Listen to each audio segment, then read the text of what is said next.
if you work directly in the agriculture industry, could you just raise your hand, let us know? Great, great, we've got a lot of folks here. So I want to thank our sponsors. We do everything through sponsorship. The Urban Hive is our venue sponsorship, and most of our events are here. Kerry Shearer is donating his time today to live stream this session, and will also be available on our video archives on our Ustream channel later. And we have other events that are archived there if you want to go check out and see what else we have done. Our food sponsor is Bar West, and we have quite a nice selection back there if you haven't had a chance to check it out. And then the Sacramento Press is also our sponsor, and they supplied us with the water tonight. And then we also have raffle prize sponsors, but we'll talk about them when we do the raffle prize drawing. Is there anybody here who did not get a raffle ticket? Okay.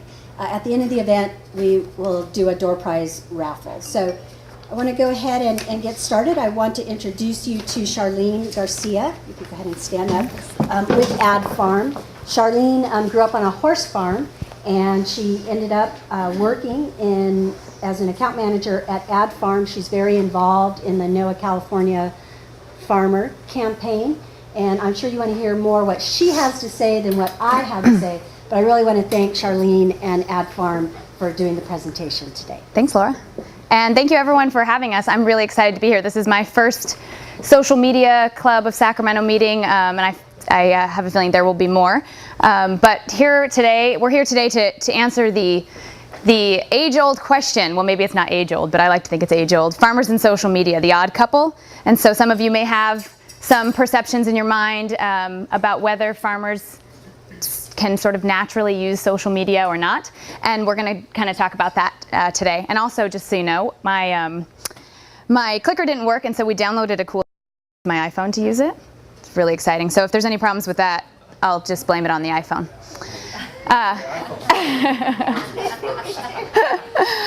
So as Laura mentioned, my name is Charlene Garcia. I work for Ad Farm. Ad Farm is a full-service communications agency that focuses only on agricultural clients. So we do work only for people in the agriculture business, farmers and ranchers and businesses related to agriculture itself. I've been with Ad Farm just for a few months. Before that, I was with California Wine Grape Growers, and then with the California Farm Bureau, and before that with California Department of Food and Agriculture. So I've been really lucky to have always had jobs involved in agriculture, even though I myself don't have a personal direct connection to production agriculture. I actually grew up in a town in Southern California called Norco. It's in Riverside County. Has anybody ever heard of it? Few people.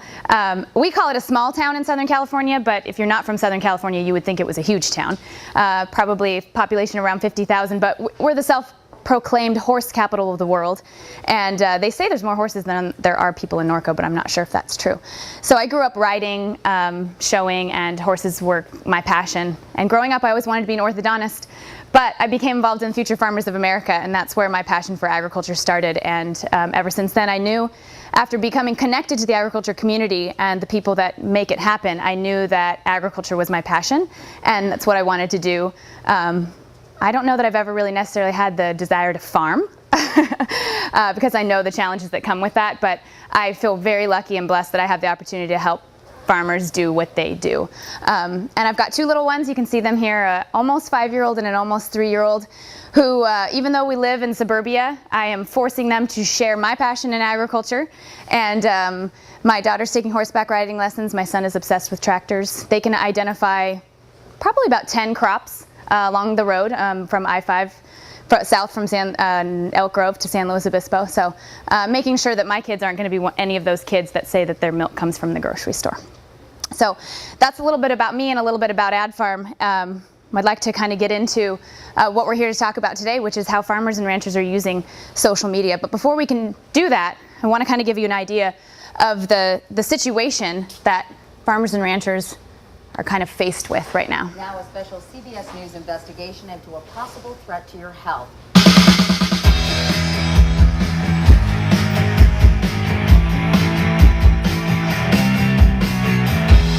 He doesn't blame his troubles on the drought. He blames the environmentalists.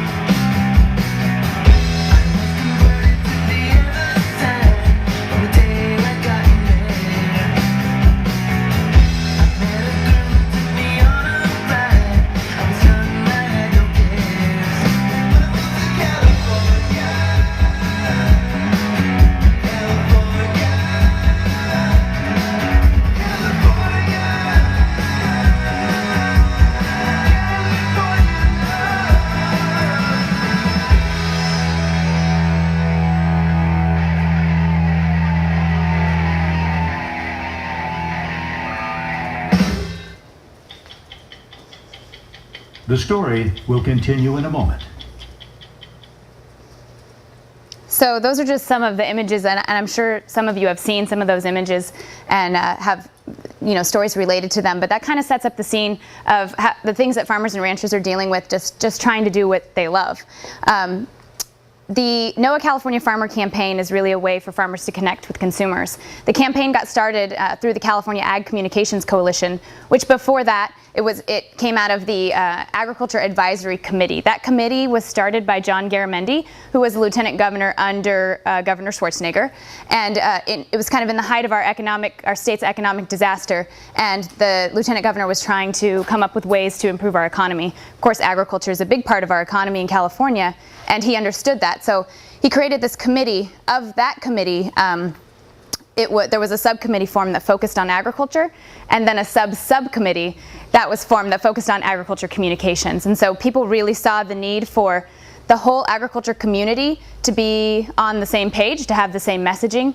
For those of you that don't know, there's more than 350 commodities grown in our state, which makes our state much different than any other state, or most other states at least. And it's really challenging to get all of those commodity organizations, associations, and farmers on the same page with the same issues. So this committee kind of formed as a way to help do that. The initial role was to provide recommendations on ways to improve the business climate. But it really turned into more than that, and you'll see kind of what came out of it there. So I am really lucky because I got to be a part of this from the very beginning. In my role at Farm Bureau, I was at the very first meeting of the CACC before it was ever even the CACC. So I've kind of had this passion for this effort from the very beginning before it was what it was. And now working at AdFarm, I get to work on the client side of it, and it's really exciting for me. The first major meeting that happened of the California Ag Communications Coalition happened in November of 2008. It happened to fall the day after Prop 2 passed. Does anybody remember Prop 2? So it was a few years ago. Some of us remember it more clearly than others, but Prop 2 was a Humane Society initiative that was aimed at prohibiting the confinement of certain farm animals, particularly poultry and swine. So the event was 100+ agriculture associations there representing their different associations and talking about this need for agriculture to be on the same page, to develop these same messages, and to better connect with the consumers. The connection to Prop 2 is interesting, and again, not planned, because everyone in the room was sort of energized with frustration, confusion, all kinds of feelings because of what had happened with Prop 2, where basically and I'll just say we did a horrible job of communicating our message, and we have a great message to share, and in this circumstance we could have done a better job in communicating it. So everyone was kind of prime and ripe for this effort to happen, and it ended up taking place on just the right day. It gave everyone just a chance to get in the same room and talk about the need for this and agree upon some future steps. So from that, a leadership group was formed, and they developed some sort of purposes and goals and objectives to get things moving along.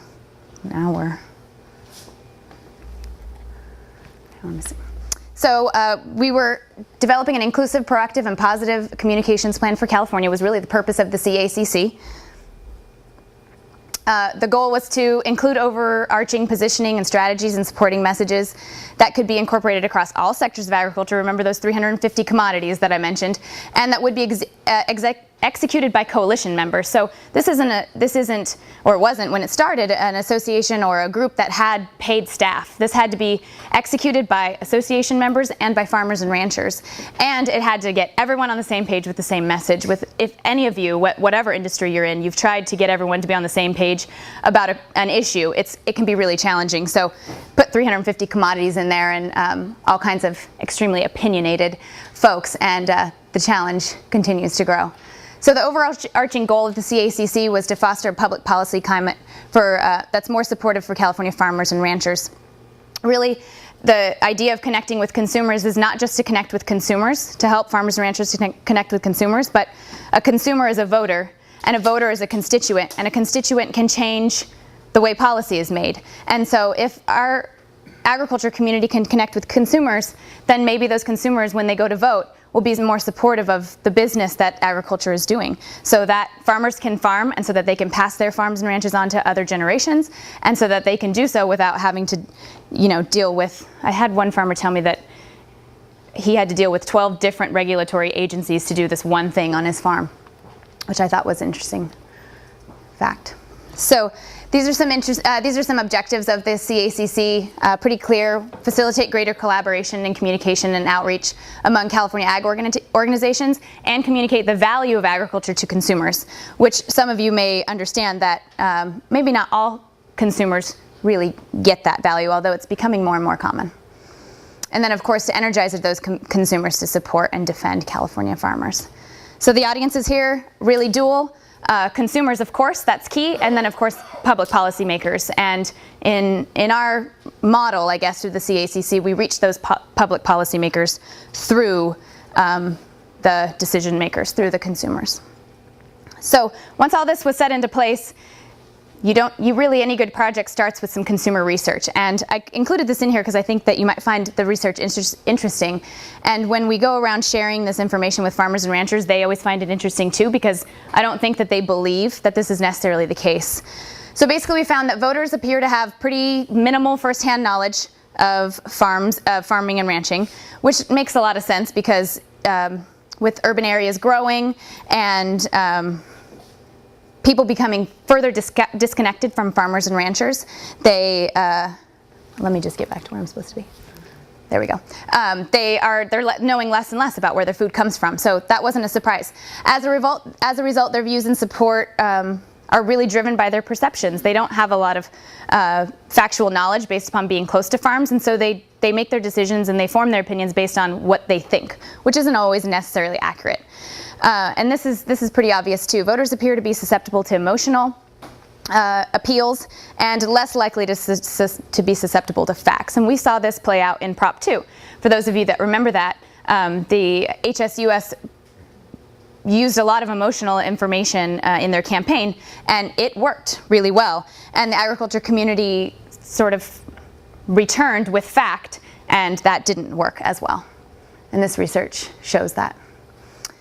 We also found that voters generally have negative perceptions of the terms agriculture and agribusiness, and but they have positive attitude towards farmers, so little terminology difference there.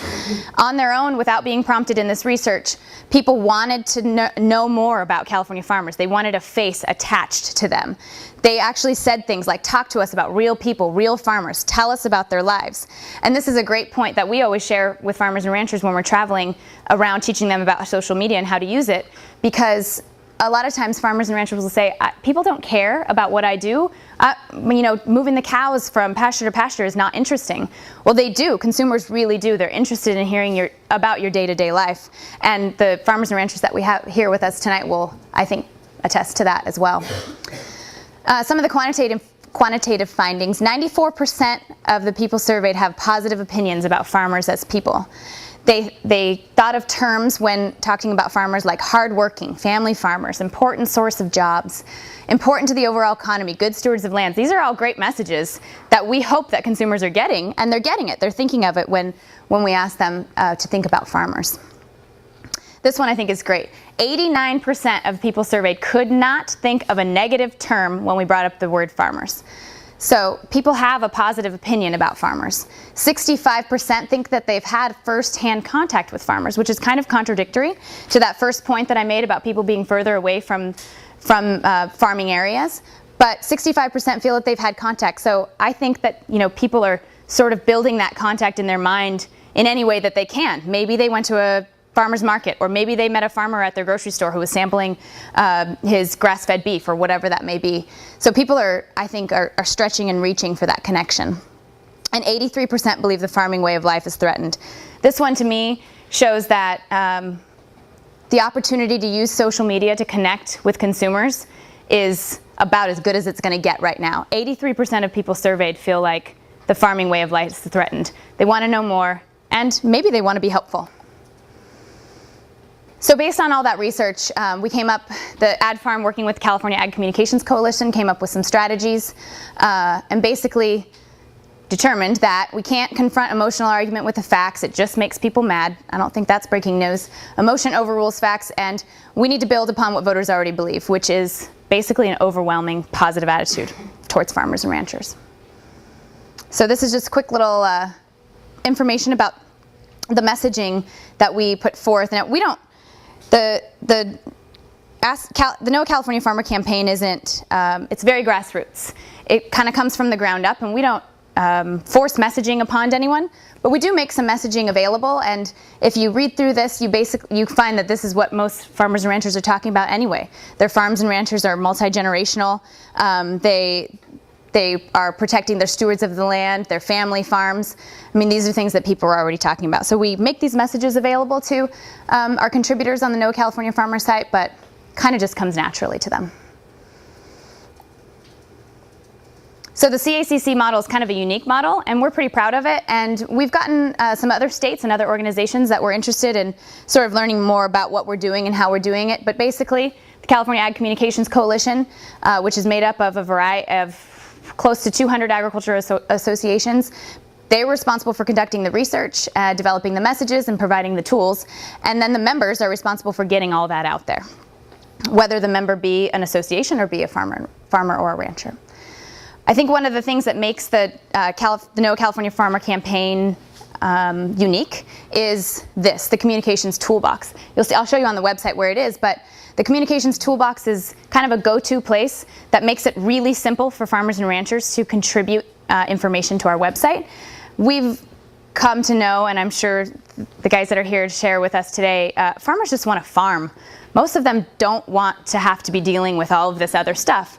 But as I travel around to the state and I put on these workshops and teach them about social media, while some of them are there reluctantly, they're there. And they were there by choice, not because someone made them come, because they understand that using social media is not only going to be beneficial for their business, but beneficial for the entire agriculture community. So the communications toolbox really makes it easy. It's step by step, it's documents that are easy to follow, simple to print off, PDF documents that teach them how to set up a Twitter account, how to write a blog, how to make a video, what kind of tools do you need to make a video, and it's all there for them to download and view anytime that they want. So now the meat. NOAA California Farmer really is based in the NOAA California Farmer website, NOAACaliforniaFarmer.com. That's the hub of our communications. That's where it all happens. It's basically a platform that allows consumers to talk to farmers. I kind of look at it as a virtual dining table where farmers can come to the table and consumers can come to the table, and they can swap information and have conversations and build relationships and make connections. We just provide that place for them to meet. But it wouldn't be successful if we didn't have all the contributors, the farmers and the ranchers, which are the people who are doing the contributing. We're not doing any of that. And the consumers that are coming to the site looking for information. NOAA California Farmer promotes dialogue between farmers and ranchers and hosts tools that I mentioned before. It also creates a credible place for these conversations to happen, which I think makes a big difference. This is just a screenshot of the NOAA California Farmer website.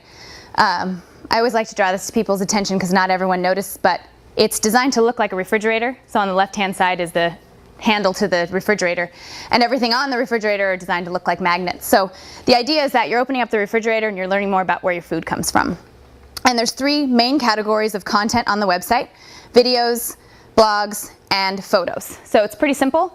And if a consumer, the way really it's designed to be used is if a consumer was looking for something maybe in their local area, for example, they are looking for local almonds from Ripon, they can type in almonds Ripon, and anything that Brent or any other farmer has posted on here and tagged with those words will pop up. So they might see a video that Brent put on there about harvesting his almonds. They might see a blog post about a challenge that an almond farmer dealt with that day. And they can immediately kind of form those connections and then comment and build conversations. So the farmer or rancher who posted that comment is immediately notified, and then a conversation can start from there. A lot of this stuff is pushed out through our social media channels as well. And really the social media is, as those of you who use it know, that that's really where the conversations are happening. So this is just an example of the video page, so you can click and view all the different videos. And I just was going to share with you one video so you can get an example of what's on there. Most of these are Most videos are produced by farmers, and they're out in the field and they're using an iPhone. And there are some professionally produced videos that associations have helped put up there, but it's Droid. so, iPhone or Droid. What you can see here is a fully mature, full slip melon. We're looking for good exterior color, somewhere in the straw color. You're looking for a strong blossom end, and in general, just a good, strong, firm piece of fruit with no defects. I'll go ahead and cut it so you can see the interior color.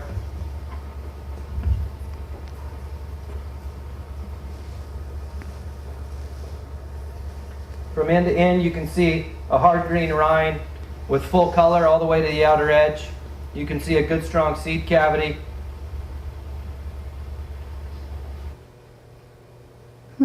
Cantaloupe actually comes from the cucumber family, so as they mature, they actually look like a cucumber when they're young. If you cut them, they don't quite have the same color. As they mature, that color sets in. So you can see the breaking color, the orange just reaching out. My mom likes to cut them and put them in salads because they have the same cucumber taste with just a little bit of sugar. I like that little commercial at the end there. I don't actually know him, but Brandon, my coworker, informed me that he is a Harvard grad that was a lawyer in San Francisco and decided to go back to his family farm. And that video was actually posted, I think that one's an interesting example because that one was posted soon after the listeria outbreak in cantaloupe happened a few months ago. So the NOAA California Farmer site is an example of also a place where farmers and ranchers can sort of respond to crises immediately and on their own, not through an agency. And while that can be challenging, it's also, I think, a lot of times what consumers crave, that direct connection, that farmer standing in the field saying, this is my product and I've done everything I possibly can to make sure that it's safe. I feed it to my kids live on this land, those kind of things. So I think the site comes in handy for those crisis situations too, and that one, while it didn't speak directly to the crisis, was connected to that issue. And then this is just a sample of what the blog page looks like, where people can read different blog posts. We also have some blog posts that are syndicated, so there's quite a few farmers and ranchers that are regularly blogging, and they automatically go up to the NOAA California Farmer website. And both Jeff and Brent, I think, are syndicated on our site. So with all the background being out there, you kind of get a feel for what NOAA California Farmer is, what the website looks like. The exciting part is it's working. People are using it and it's making a difference. It's helping farmers connect with consumers. And so just some quick results. Keep in mind, we've been working on this program for about 2 years, spent less than $500,000. Anyone that has worked on a major communication campaign knows that that's a very small amount of money. And these statistics are from when the website was launched to a year after that. So it's not completely up to date to right now. And it's nothing, groundbreaking, but the numbers are there. People are interested, and I think that that's exciting. And it's also important to keep in mind that we really spent these first 2 years building the infrastructure. The whole concept of if you build it, they will come. We didn't want to make an investment into something that people wouldn't come to. If they showed up on the website and there wasn't any good content there, then they're never going to come back. So we really have put most of the energy and money into sort of that front end, building a great place for people to go, training farmers and ranchers how to use it, and making sure that there was content there before we really start reaching out to pushing it out to consumers. So these numbers kind of reflect that, but we're still very happy with what we've had so far.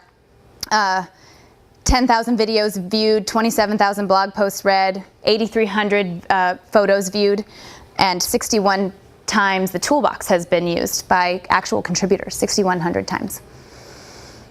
So some of the kind of tactics that we do that are seem to be really successful, I've mentioned these trainings. We do these sessions that we call Ask a Farmer trainings. We did 6 last year. We've done 2 so far this year. We have 2 more coming up the last week of March. We've done them all across the state, and they're open to any farmer and rancher to attend, and they're free of cost. It's a day-long training session that really starts at the beginning. Literally, it's from the beginning, tells them the background, shares with them why social media can be useful to them for not only California agriculture but for their businesses, and then teaches them how to blog. We teach them how to make a video. We teach them what makes a great photo. Then we teach them how to upload it to NOAA California Farmer, and we teach them how to send those messages out using Twitter and social media and Facebook and YouTube. and others. So it's a really neat event to be able to participate in and kind of watch everyone grow from the beginning to the end of the day. We've trained about 450 farmers and ranchers in California so far, and that's just been in about a year and a half. 80% of them feel comfortable posting at least one format of content to the site once the session is over in one day. So they feel comfortable posting either a photo, a blog, or a video. 90% felt comfortable trying at least one social media venue. So usually during that day, at least a few of them will start up a Twitter account or start up a Facebook page or go back to the Facebook page that they started a year ago that they haven't seen in a year and start using it, because we really go through that step by step. And I think this kind of pays tribute to the quality of the sessions too. 98% said that they would recommend it to one of their fellow farmers and ranchers.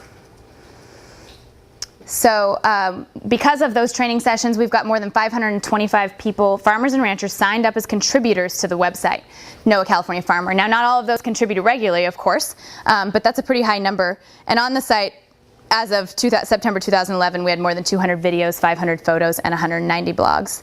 That photo is there from one of our sessions. This one was actually in San Luis Obispo, and that was one of our participants. He's a cattle rancher down on the Central Coast, and you can see he's been around a while, and he was excited about social media. And you know, we kind of had to help him and his wife turn on their computer and get it logged in. And but they were so eager to learn, and he jumped right up to volunteer to do this video. And I actually posted this picture on Know a California Farmer and had 3 or 4 people comment, knowing exactly who he was. I didn't post his name. That's George Work. He's one of the greatest farmers I know, and he's really known for some of his conservation things that he does on his rants for conservation, and so he's a little bit of a celebrity, and he didn't even know. So that was kind of fun. So of course, we're using Facebook and Twitter, and again, we put a lot into the infrastructure, but the numbers I think are still good here. Total visits to our Facebook page, almost 20,000, 1,300 Twitter followers. Hopefully we'll make that more after tonight. Everyone make sure you follow Know a CA Farmer after tonight, and lots of Twitter mentions and things going out and conversations happening on social media. Another kind of cool thing that we did, I think, that had a big impact was a blogger event we held last summer. We basically spent a lot of time sort of hand choosing about 5 food or parent bloggers and then 1 ag blogger. Actually a dairy farmer woman who has a blog called Wife of a Dairyman came on the trip. And then we took those people to different farms on the Central Coast and just very genuinely and authentically shared with them the different aspects of agriculture. And they tweeted about it and they blogged about it. And you can see more than 1 million Californians read and interacted with the people that we chose. So the bloggers that were chosen based on some pretty specific criteria about what they talk about and about the fact that they're open to different ideas. Also, another person that went on event is, some of you may know and have heard of Jay Baer. He's a social media guru and actually authored this book, The Now Revolution, which is going to be one of the raffle prizes tonight. He went on the event as well and tweeted and posted from there. So it was an exciting event that had a lot of impact and a lot of reach. Social media monitoring showed that more than 200,000 people were reached via 491 tweets with an exposure over 1 million impressions. We used the hashtag FarmFreshTour, and more than 90 Twitter users used that hashtag during the tour and after. So all those numbers I think are important, but what I think is really important are sort of the anecdotal things that I heard from the tour. I didn't actually get to participate myself, but these bloggers sort of had epiphany moments where they realized that the perceptions that they had about agriculture were wrong, and in some cases, and they didn't cover anything up or fluff up any of the issues. They talked about important issues like labor and differences between conventional and organic, which is always a good one. Logistics of delivery and grocery stores and farm management practices. So they covered a lot of issues. But I heard comments after the event of bloggers who had realizations like, oh, farmers use pesticides on organic products? I didn't know that. So, people were made aware of perceptions that they had that may not necessarily have been true. And I think you know, they visited a farm called Tanamira in Antle, which is a huge produce producer on the Central Coast, mostly lettuce, but also other fruits and vegetables. And I think many people have seen that logo in the store, and they think of it as this large agriculture corporation, this big agribusiness. But Mr. Antle was there himself, touring them around and talking to them about how his grandfather started the business, and you know, really gave them the family story about how it started and how it's remained and how it's been passed on through the generations. Talked to them about all the things that they do for their employees and the housing that they have and the scholarships that they provide for employee children. And I think there was just a lot of awareness made, and the bloggers in turn shared that through their blogs and through their tweets and through their Facebook posts, which was exactly the point. So kind of round it all off, the brand, the NOAH California brand, basically we're giving California farmers a place to tell their story. That's all we're doing. We're creating a place that they can go to connect with consumers and have conversation with consumers. Authenticity is critical, of course. Being authentic and genuine is absolutely the most important thing that we encourage our contributors to do. And it's important that consumers know that they're talking directly to the farmers. They're not talking to an association representative or an agency representative. They're talking directly to farmers and ranchers. So with that, let's get to the good stuff. I think that the most important thing about the NOAH California Farmer Campaign is the farmers and ranchers that are the ones that are making it successful. So we're really, really lucky to have two of, I call them farming social media rock stars. But I don't know if that's officially on your guys' resume. But we're lucky to have two of them here with us today. And Brent and Jeff were really two of the early ones, two of the early adopters, I guess, of farmers and ranchers using social media to connect with consumers and share their daily lives. So tonight they're going to talk a little bit about their experiences with social media and how it's impacted their businesses. And then when we're finished kind of getting to know what they do and how they use social media, then we're going to open it up to questions from you to them and to me if you have any. So Jeff and Brent, if you could come on up. I can heckle you guys, right? It's definitely You can heckle me. Like Clearly we have lots of supporters here. Don't trip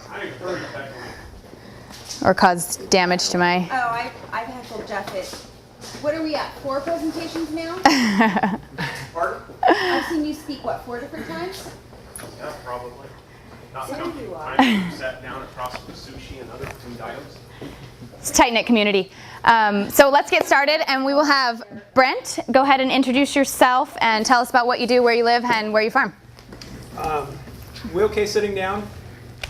We need to sit down. Stand up. Brent, stand up. Stand up. They got a camera going, people are watching All right. the film. Oh yeah, the camera. Do you need to move in? Better. Hi, Mom. I'm Brent Boersma. I'm a 3rd generation almond farmer, depending on how you hear that and say that. In this area, it's probably almonds, I would hope. It's close, but I'm 3rd generation. I've actually grew up on the almond ranch. My grandpa started it. My dad and my uncle took over, and I actually left after high school and came back. So I've had pretty wide, varying experience. We worked with kids for a long time, did youth ministry. I worked in the corporate world for a while, and then I've recently come back to the ranch. And so now with my wife, Brooke, who is here, and we've got 3 kids, we're hoping to transition our farm into our generation and then hopefully pass it on to our kids. So that's really our goal. A big part of why I'm involved in this and social media is because that's what I want to see, not only for my ranch, but for Jeff's ranch, for all of these farmers have these family ranches, many of which have been generations and generations in California and across the country. I want to see that be passed on. And so that's a big passion of mine, and I do it every day. So I'm very blessed to be a farmer in California, and I'm excited to be here. Thanks. Jeff? How many of you are following me, just out of curiosity? Okay. I'll give you the short version. I raise cattle and hay, and we do a little bit of grain. I'm a people person. I am 3rd generation on the ranch where we currently live. 4th or 5th generation in agriculture. I like playing in the dirt, and I like sitting on horses. My real passion is people. And It was the latter end of 2008, first part of 2009, and I will give all credit to my involvement in social media to Ray Prock, found on Twitter at Ray Prock. He introduced me to Facebook, and within a few weeks I was on Twitter. And then on Twitter I met Mike Haley at Farmer Haley from Ohio. And from there I met Darren Grimm, a wheat farmer from Kansas, at Cans Farmer. And the four of us began talking about value, ROI, return on investment, social media for agriculture, and realized the opportunity that was there for us as individuals who grew whatever it was that we grew and connecting with other people. And that sprang into the Ag Chat Foundation. We helped create and found that. And from there, it was the proverbial snowball at the top of the hill. It just kept getting bigger. And I was fortunate enough to make it to a conference in Seattle where I met Rich Harris from Seagate and Jeff Pulver, Greg Gunther, Reputation Management from Colorado. Landed us speaking at a Twitter conference in San Francisco. And that's where I met Brandy and Marla Schulman, Life After Kids. And from there we went to LA. And from there I went to Austin to South by Southwest. And it dawned on me, it is not about what I grow. It's about meeting people. It's about conversations. And it's about building the trust and helping people realize we're real people. I like the Oakland Raiders. Somebody else likes the 49ers. You don't like iPhones. Somebody else. I'm a droid. Okay. Say Droid iPhone, lovers. Jeff. Droid lovers. Amen. People like to talk about what they're interested in. Plain and simple. And because I like people and I like to read, I like to study people, I stopped talking about agriculture. And I don't talk about ag directly with people on Twitter. I talk about what you want to talk about. And I took the approach that at some point, if we build a relationship and you trust me, you're going to ask me if you have a question. And so I guess you could say I'm the odd duck out, despite my last name being Fowl. I do things a little differently. I crack nuts differently. Sorry, almond grower. Let's talk to ag. But my approach was more on getting to know people for who they are. And I don't remember who it was who told me, but in social media, there is a naturally occurring BS alarm. So be real. And I happen to be one of the people who probably bangs heads with more of the agency organizational type structures because I go against the grain. There are things in agriculture that we don't do right. We haven't done right. There are things that we've recognized we've done wrong and we fixed them. There are other things, there are challenges that we're facing right now. There's room for improvement. Admit it. Don't try to hide. Don't try to put sugar and any apiarists in here? Don't try to put sugar and honey on it. Tell it like it is. And I have built and formed more real relationships with people just by being honest. You've got to have the connection with somebody, a mutual interest, and show that you genuinely care. Temple Grandin, a big fan of hers. I met her when I was at Colorado State back in the 90s. Nope, 80s. Back in the 80s. And a lot of what she said, it's not so much, yeah, it applies to animals, but her philosophy applies to people. how you deal with them, how you work with them. You've got to treat them as people. And hey, people don't care if it's shiny or glamorous. Show it how it is. As long as you're telling the truth, you never have to worry about what you say. I don't know who said that one either, but I use it a lot. But anyway, so I'm cattle and hay, and like meeting new people, like talking. Don't forget your sushi habit. Love sushi. Gotta have my sushi.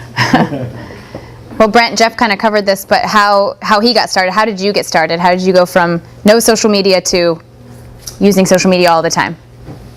The short story is I've always been a techie nerd kind of guy, and for a bit we dabbled in selling almonds online.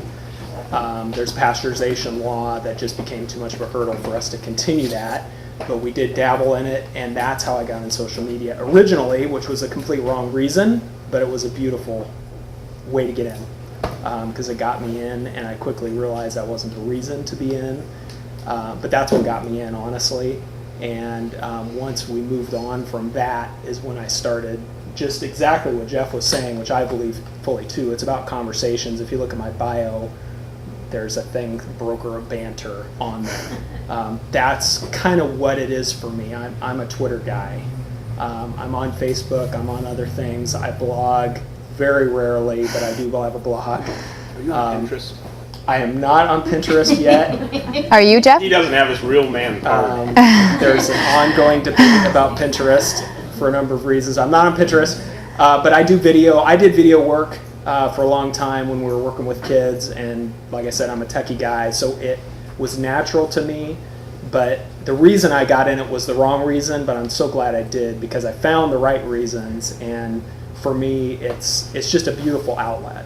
I love meeting people. I love talking with people, and being in ag and being in the almond industry, for me, is just a great overlap. I'm also a runner, and so there's a great overlap for me of healthy eating and growing almonds, and that's just a day-by-day beautiful conversation for me to have with people about running, and then whatever else that entails. So that's how I got in. So you guys have both been doing this for a couple years. What, if you can think of one sort of standout example of an impactful moment that you've had that's connected to your business that's happened because of you being on social media, whether it be a conversation with a consumer or a relationship that you've, or maybe you were able to, do some sort of business transaction because of something that happened on Twitter. Do you have a sort of memorable one experience that's connected to social media? You want to go first? Yeah, I thought about that. I don't know that I have one that jumps out at me, and I think that's the beauty of social media. I think for me, it's just that day by day, inch by inch, incremental process with people. For me, it's not a line you cross where all of a sudden there's this great event.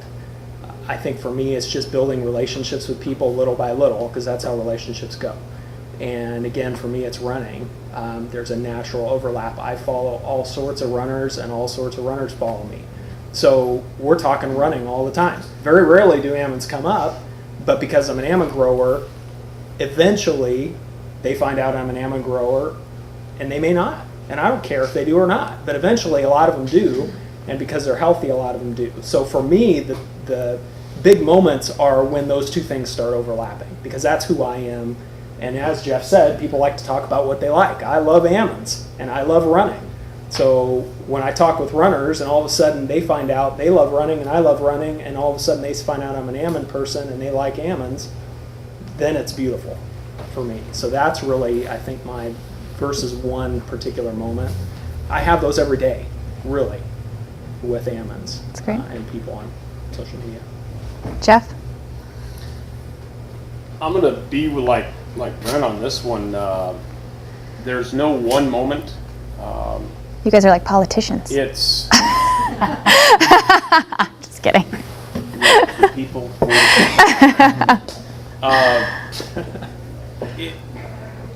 I'm gonna echo Brent. Every day, there's one or two or three epiphanies that occur. And sometimes they're your own. They are. A lot of times they are. More Or your often own. than not, they happen internally.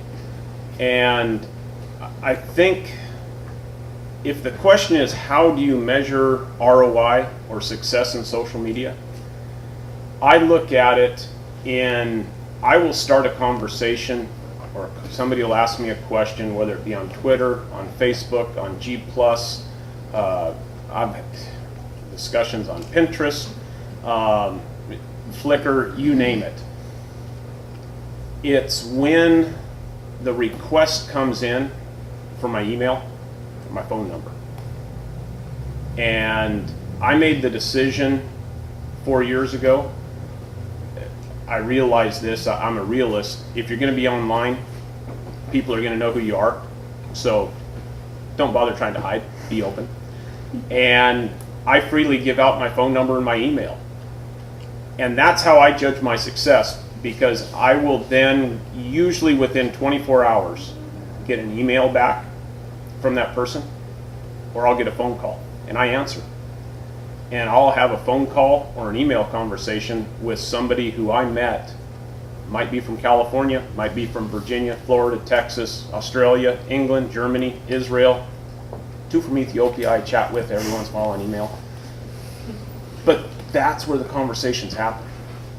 And certainly there's value with conversations in the public arena, but it's when those direct messages, the emails and the phone calls happen, that's when I know we've made a connection. And I have found that the first 2 years I spent a lot of time conversing publicly. The last 2 years, more of my conversations actually occur privately on the phone, on an email. And so I guess I don't view social media as a tool to promote my business. I view social media as a toolbox full of different tools to share myself with others and be available as a tool for them to use. Forrest Gump, life's a box of chocolates. Hey, social media is a box of chocolates. Every one that you pull out it's a different tool, and it's for a different purpose. And I have different types of people in every platform. Every platform is different. You start recognizing the types of demographics that fit into each of these different platforms. And that's who I relate to on different levels. And so I just like eating. I hate chocolate, but lack of a better metaphor, I love eating chocolate. So if you guys had just a quick moment, let's say a tweet, 140 characters or as close as you can, to tell consumers, a lot of consumers, any one message, what would it be about agriculture, about what you do?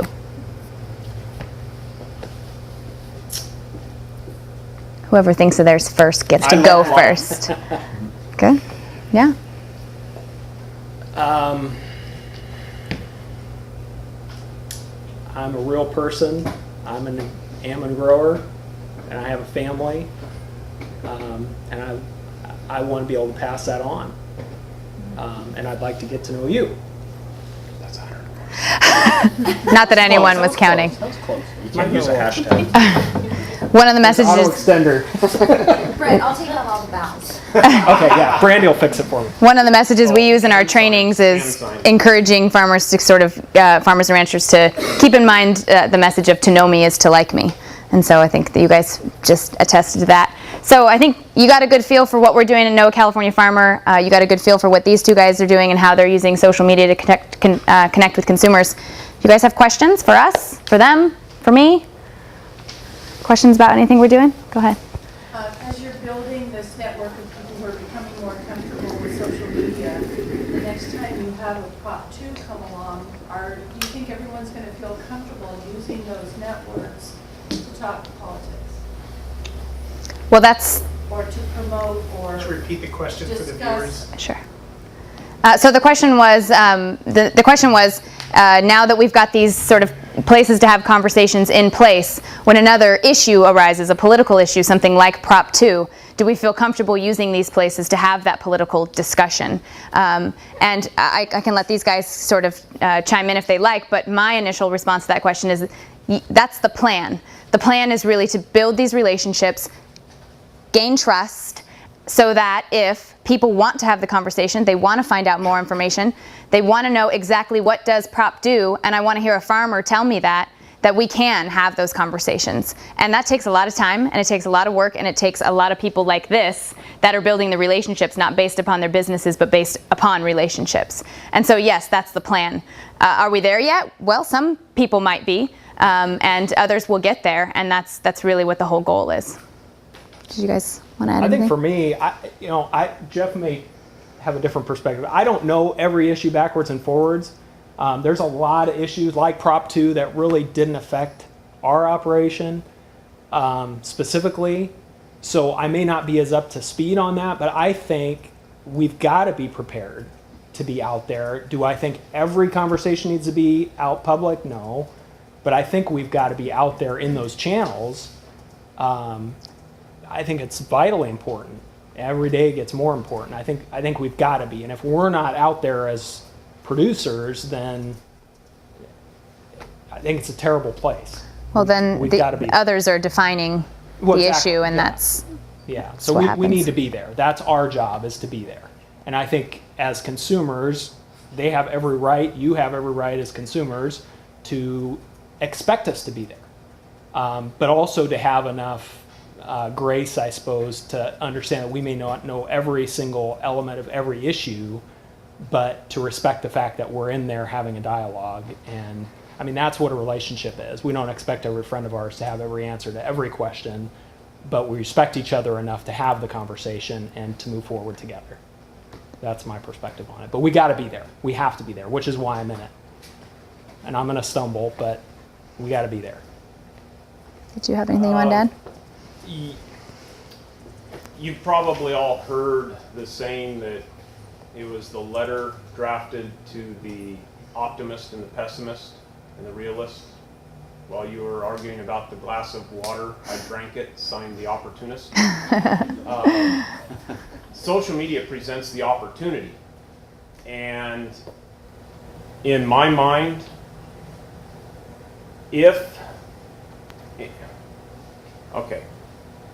curtains down. If you realize that in any segment of society, take any industry, there are those individuals who should be in public. And there are those who you scratch your head and you go, oh my gosh, why are they doing what they're doing? Okay? So we accept that. If any group becomes active, open, and forms relationships in social media, in my mind, I see a point somewhere, there's light at the end of the tunnel now, where those props won't even come up. And it no longer becomes an issue of being for or against something when you're going to the voter box. But the conversation and the dialogue and the questions can happen before it ever gets there. And maybe I'm too much of an optimist and somebody else is going to drink my water. But I like to think of myself as an opportunist and see social media as opening doors that no matter what business you're involved in, there is no time like we're enjoying right now to meet, talk, and relate directly with people who have questions about what we do, whether it's farming, technology, auto workers, you name it. It's all about the conversation. And you've probably seen the graphic that's the extended oblong oval. You've got 10% who are always going to be in favor of something, 10% who are always going to be opposed. Folks, that leaves 80% of our population that are just like us. We're wanting to learn more. I learn something every day I'm on social media. You all are on there because you're wanting to learn something. And as long as people are open to having the conversations, I think someday we can get to the point where we avoid those types of propositions, in my mind. Other questions? Go ahead. In regards to the campaign, how did you get the word out about NoCaliforniaFarmer.com to farmers and to ranchers? I know you have the workshops, but how did you use traditional media? Sure. Or? So the question was, with the NOAA California Farmer campaign, how did we get the word out to farmers and ranchers and how they need to be using it? So of course social media was a part of that, but we really utilized a lot of the organizations and associations that make up the California Ag Communications Coalition. There's almost 200 of them, from the California Farm Bureau and the Western Growers, which are the two largest, to the California Agricultural Aircraft Association. So there's quite a few that are participant in the CACC, and that was really how we got the word out. And we asked those people to participate at the association level in hopes that they would share that information with their members, which is who we were actually trying to talk to, and brought them along throughout the whole process. From when they hired AdFarm, we had a campaign launch meeting, to here's what we've done so far, to next week on March 21st, we're bringing them all back together again, which is actually California Ag Day, at the convention center, and saying a lot of what I said tonight, which is here's the successes we've had so far, so please continue your support. So it's really been through the associations. That was sort of how it got started, and then now through the training sessions, we're also reaching directly to the farmers and ranchers in different parts of the states through those training sessions. And I didn't mention this, but most of the funding that the California Ag Communications Coalition runs off of is actually federal specialty crop block grant funds. So it's block grant dollars, and it's not a lot, and there's a lot of restrictions on how we can use it, but I think we've been pretty successful with what we've been given. Are there other questions? No?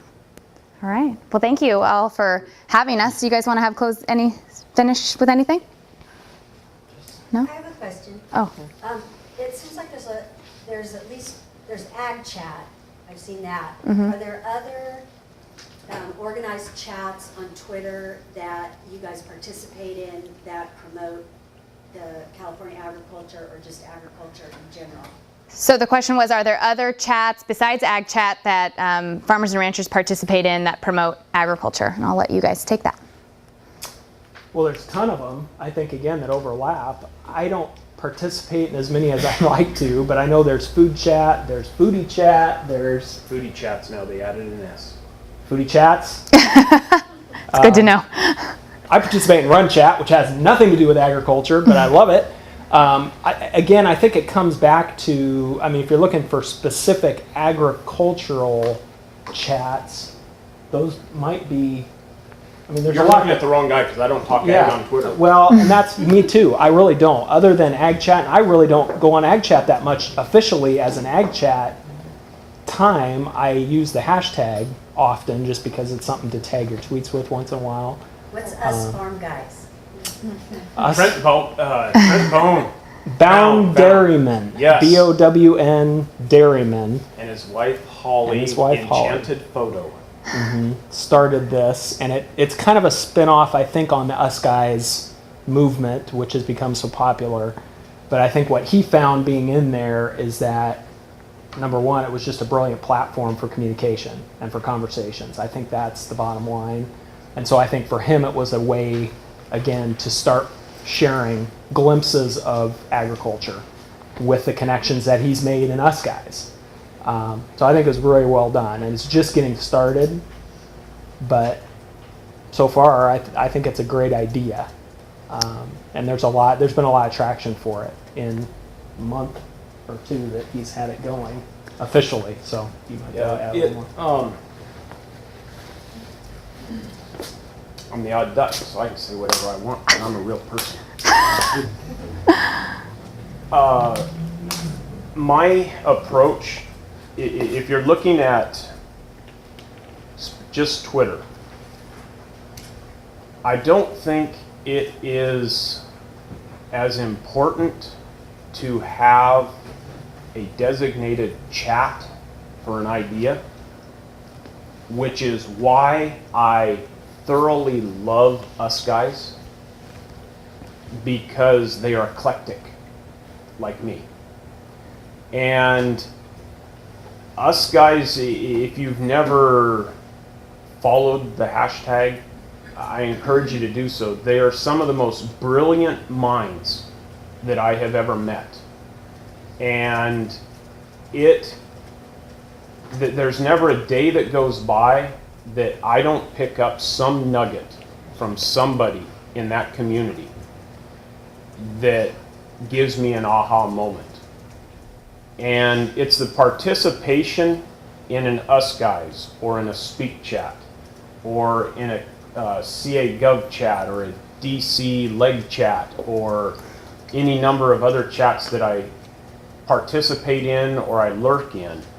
But it's looking for the nuggets and how to take that idea and incorporate it into either what I do personally on the farm or ranch, or incorporate it into what I'm trying to do to reach people. And I'll be honest with you, I have never met a community like Us Guys where the people are so real. You don't find any masks there. They are who they are. And I think that's what really sets them aside and makes them special, because despite the fact that they are so different, really, they have so much in common in that they are truly real people that care. They have a passion for people. And like Brent, I will use the Ag Chat hashtag once in a while if I come across something that I think is relevant to that community. But oftentimes what I see with communities, and there are a number of them out there, they start out with the concept or the idea of being a chat, when in reality, all they are is talk. And people don't like being talked to. They like being listened to. And those are the two key L's in social media. Listen and learn before you talk. Because as long as you're listening with an intent to truly hear what the person is saying and meaning, and you learn something from that person, then you can have a conversation, and it's no longer a talk, it's a conversation. And I think a lot of chats miss that idea.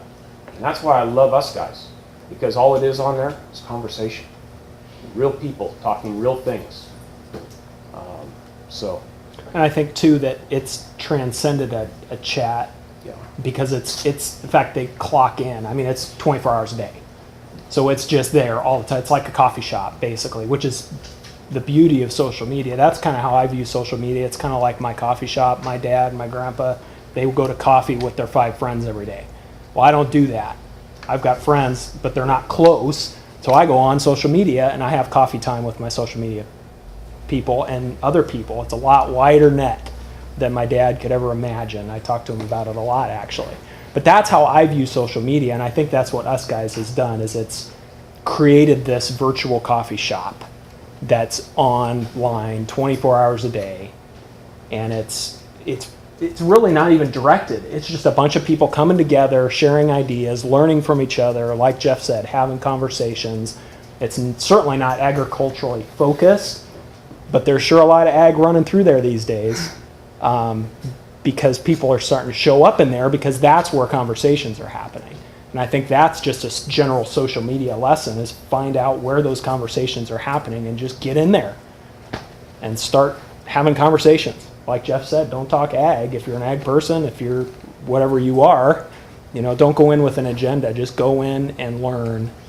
And that's where a lot of fun stuff happens in social media. So I'm learning that more and more every day. NOAA California Farmer uses hashtag KACF, so we encourage our contributors to hashtag their posts in relation to sort of their day-to-day farming activities with that. And another one that I have fun with is Rock and Rural Women, which is a sort of community of rural women online. We do chats and other stuff too, so it's a lot of fun. Go ahead. So just like any other kind of social media outlet, those kind of ebbs and flows of conversations or certain topics that are more popular at different times. So what are you talking about, or what's catching your interest right now in social media and as in the respect of your business? So the question was, buzzwords, I guess, in social media tend to ebb and flow. And so what are these guys talking about right now? What today? What's the buzz this week? What are you guys talking about in relation to your business? Pink slime. Oh, yeah? Yeah. Has anybody seen posts about that? Yeah. It's a good one. Yeah, that doesn't apply to my business. I don't know on a business level what really is hot button right now for me. I'm certainly paying attention to all the races people are doing this weekend. Marathons and halves, I'm doing one. What about Bloom? That's high in my mind. Is that Bloom. It's not a hot topic necessarily in social media. It's really pretty. Yeah. and that is one way that I feel I don't do a ton of contributing, but that's one area where I do is certain areas, and that's something I've learned from talking to runners. Again, getting outside of ag, growing almonds is kind of a neat thing because there's so few people that do, and there's so few people other than you are all blessed to live close to almond growers, but the majority of the country outside of California has never seen almonds nor know how they grow. They think they grow on the ground or whatever. So for me, I'm really blessed by that. I have a huge audience of people that really have no idea. Plus, it's just a beautiful crop to grow. So I'm blessed in that way. So I'll contribute that way. People are very interested in that. And I do that pretty regularly. So I don't know if it's a hot topic, but I think it is. But again, that's my perspective. I don't want to assume that on other people. Oh, and Michael Andretti and Adam were fired on Celebrity Apprentice from the out that Michael got fired. Celebrity Apprentice is still on? George Takei got fired last week. He was so good. I know. I was pulling for Michael Andretti, but Paul Sr.'s still on there. So. And you guys saw Ty, right? I did. I saw Ty. We're just about out of time, but I think we've got time for one more. Want to go ahead? I really appreciate you guys sharing your stories, and I think that you hinted at this, but I'm wondering if you can talk a little bit more about the return that you see. Is it about social and political capital for yourself or your business, or are you sponsored, or are you helping out specific organizations that you're part of? How does that work? So the question is asking these guys to focus in more on return. What is the specific return on investment? I love life. I'll send that tweet out again. No, I'm not sponsored by anybody. Everything that I put out publicly, I tweet or I post or I take a picture, I'm doing it with the hope that I'm able to make a connection to someone. I don't care if it's 10 people, one person. And if it's a picture of my son with a calf or feeding hay, if it's a picture of the river, bull elk out in the field, sunset in Atlanta, someone out there, it's going to strike a chord with them. And hopefully that will begin a conversation. I'm simply trying to meet people, and in the process, they may have the realization that farmers, ranchers, cowboys, we're real people too. And we share a lot of the same worries. We celebrate a lot of the same victories. We have a lot of things in common that a lot of people have forgotten over time. And due to whether it be media or the direction that society has gone, what I find most challenging is that groups have become labeled and painted into boxes, and it's a cookie cutter. If you're a cowboy, this is what you are. If you're a farmer, this is what you are. If you're this is what you are. Let's break the molds and throw them away here, folks. Bottom line, we're humans. And humans innately, we want to get along. We want to have friends. People don't thrive healthfully on conflict. It's not in our nature. And over the course of the last 4 years, I have found more commonalities and more similarities with people who are quote-unquote opponents, perhaps, of what I do. Some of my best friends, and those of you who follow me know, number one, I'm a Christian, and I'm very vocal about it. They also know I'm a conservative. They know I'm a cowboy. They know I like the Raiders. They know I like the Lakers. They know I like the Dodgers. The list goes on. Some of my best friends are vegans and atheists because we have conversations. Throw the politics out, throw the religion out, throw your personal choices out. Once you get that out, bottom line, we have a heck of a lot in common here, folks. And it's making those connections is why I do it. Because if we can't all work together to find solutions to challenges that really we all share, whether you live in LA or in Etna, California, we're all trying to accomplish the same goal. And I think a lot of that has been lost. The infighting, I have no time for it. And someone asked about talking politics on Twitter.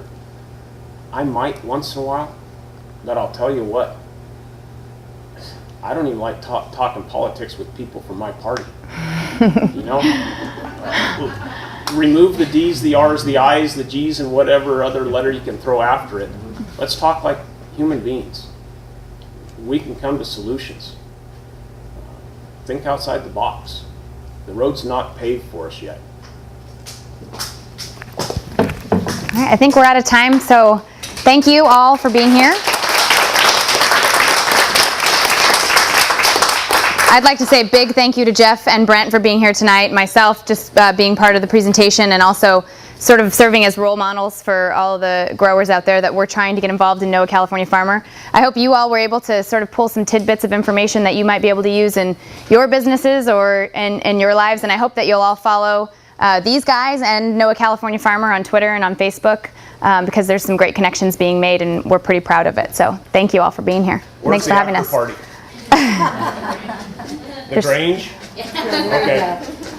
Thank you very much. Let's give them a round of applause.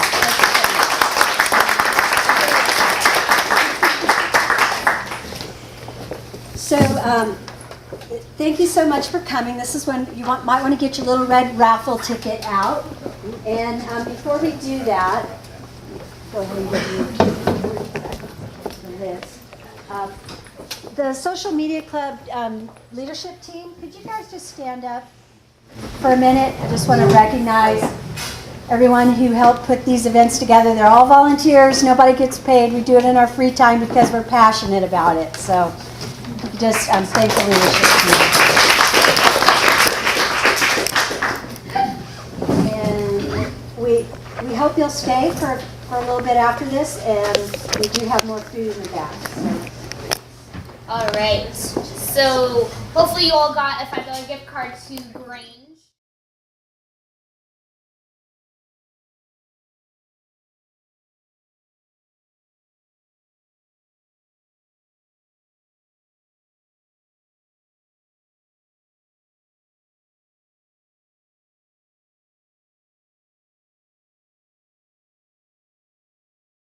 Farmer, or if you work directly in the agriculture industry, could you just raise your hand, let us know?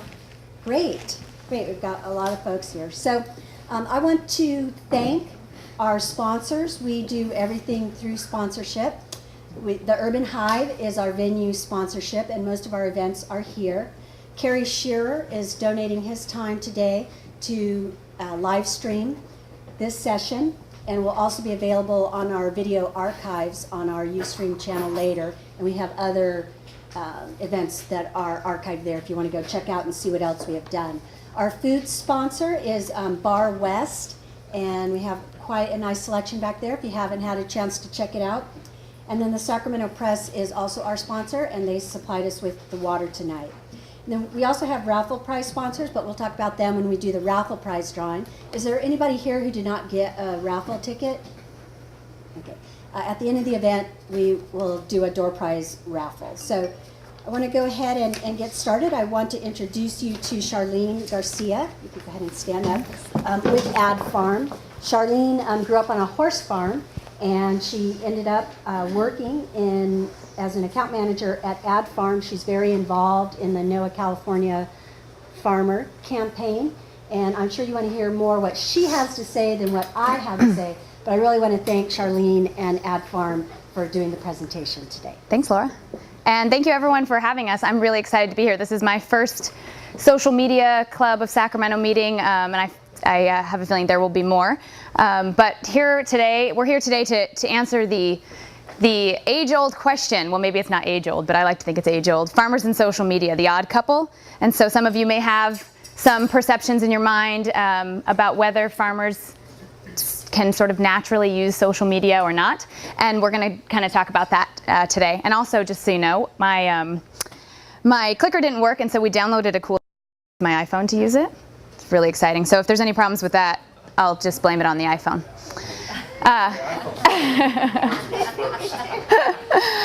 So as Laura mentioned, my name is Charlene Garcia. I work for Ad Farm. Ad Farm is a full-service communications agency that focuses only on agricultural clients. So we do work only for people in the agriculture business, farmers and ranchers, and businesses related to agriculture itself. I've been with Ad Farm just for a few months. Before that, I was with California Wine Grape Growers, and then with the California Farm Bureau, and before that with California Department of Food and Agriculture. So I've been really lucky to have always had jobs involved in agriculture, even though I myself don't have a personal direct connection to production agriculture. I actually grew up in a town in Southern California called Norco. It's in Riverside County. Has anybody ever heard of it? Few people.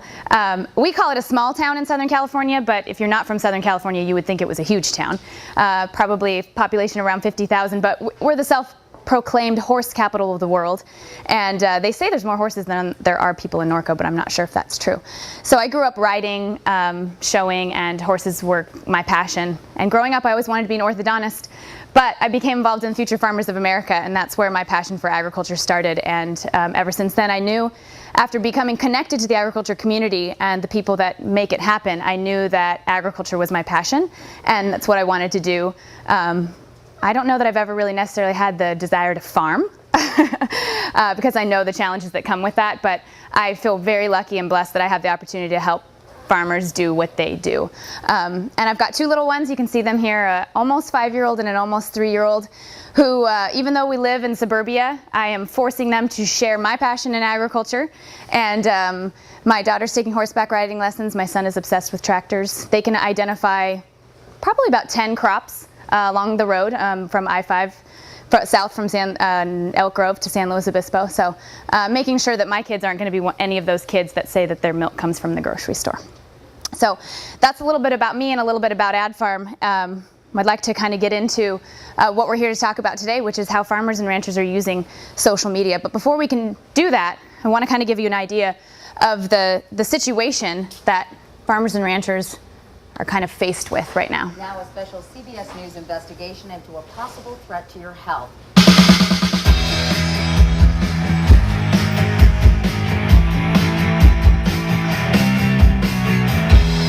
He doesn't blame his troubles on the drought. He blames the environmentalists.